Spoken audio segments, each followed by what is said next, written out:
یہ مقبرہ دیکھیے، اس کے متعلق کہا جاتا ہے کہ یہ حضرت ہود علیہ السلام کا مزار ہے۔ یہ سلالہ سے 30 میل شمال میں واقع ہے۔ جب میں یہاں آیا تو یہاں کوئی محافظ تک موجود نہ تھا۔ میں نے دروازہ کھولا اور اندر داخل ہو گیا۔ حضرت ہود علیہ السلام کا ذکر قرآن پاک میں 7 مقامات پر بطور پیغمبر آیا ہے۔ ایک سورہ مبارک کا نام ہی آپ علیہ السلام کے نام پر سورہ ہود رکھا گیا ہے۔ عہد نامہ قدیم میں آپ علیہ السلام کو بنی اسرائیل کے ایک پیشرو کے نام پر ابر کے نام سے یاد کیا گیا ہے، جبکہ بعض مقامات پر آپ علیہ السلام کو حبر بھی کہا گیا ہے۔ کہا جاتا ہے کہ آپ علیہ السلام ہی عبرانی زبان کے اولین موجد تھے۔ آپ سلطنت عاد میں مبعوث ہوئے۔ یہ سلطنت عاد نامی شخص کے نام سے موسوم تھی جو حضرت نوح علیہ السلام کی 4تھی نسل سے تھا۔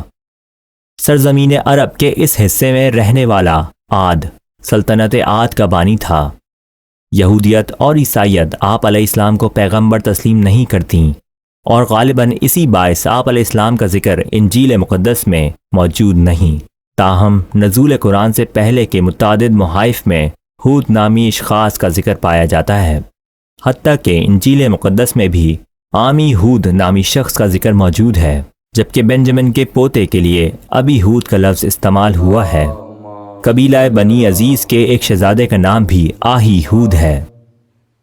ہود کا نام کئی قدیم کندہ تحریروں میں بھی موجود ہے۔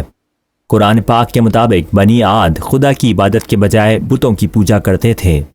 ان کے مطابق ہر بت ایک الگ ضرورت پوری کرنے کا ذمہ دار تھا، اور کائنات کی تمام طاقتیں ان بتوں میں بانٹ دی گئی تھیں۔ بنی عاد طویل القامت، وجیح اور تنومند لوگ تھے۔ وہ فن تعمیر کے ماہر اور تکنیکی مہارت میں یکتا تھے، لیکن وہ نہیں سمجھتے تھے کہ ان کی صلاحیتیں اور وسائل انہیں عطا کی گئی نعمتیں ہیں۔ اللہ تعالیٰ نے انہی کے قبیلے کے ایک مرد کو پیغمبر مبعوث کیا۔ یہ حضرت ہود علیہ السلام تھے۔ آپ علیہ السلام نے اہل عاد کو توحید الہی کا درس دیا اور بتایا کہ ہر نعمت اسی کی جانب سے ہے۔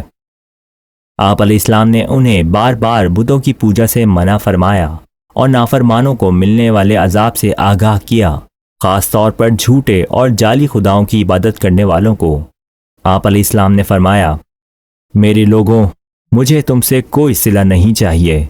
مجھے تو 2 جہانوں کے رب نے تمہیں تنبیہ کرنے اور حق کو سچائی کا راستہ دکھانے بھیجا ہے۔ اگر تم سیدھے راستے پر آ جاؤ گے اور اپنے رب سے معافی کے خواستگار ہوگے تو وہ تمہیں اور بھی طاقتور بنا دے گا۔ وہ تمہیں بارش سے نوازے گا اور تمہیں قبول کر لے گا۔ تمہیں بدی کے راستے کو ترک کرنا ہوگا۔ القرآن سورہ ہود آیات 51-52۔ بنی عاد کی اکثریت نے پیغمبر علیہ السلام کی باتوں کی پرواہ نہ کی اور کہا، اے ہود، تمہارے پاس کوئی واضح ثبوت نہیں ہے، اور ہم وہ نہیں جو تمہارے کہنے پر اپنے خداؤں کو چھوڑ دیں، نہ ہی ہم تمہارا اعتبار کرتے ہیں۔ ہم تو بس یہ کہتے ہیں کہ ہمارے بعض خداؤں نے تمہیں بدی میں مبتلا کر دیا ہے۔ القرآن سورہ ہود آیات 53-54۔ بار بار کوشش کے بعد جب اہل عاد راہ راست پر نہ آئے تو حضرت ہود علیہ السلام دینداروں کے ساتھ وادی سے نکل گئے۔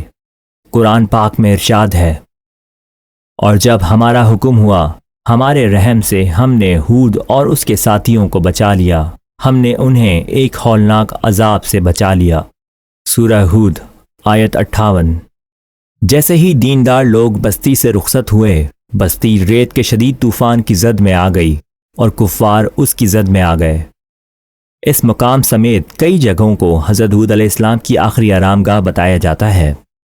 ان میں سب سے زیادہ مذکور مقام قبر نبی ہود علیہ السلام ہے، جو یمن کے ساحلی علاقوں میں یہاں سے کوئی 250 میل جنوب مغرب میں واقع ہے، اور حقیقت تو خدا ہی خوب جانتا ہے۔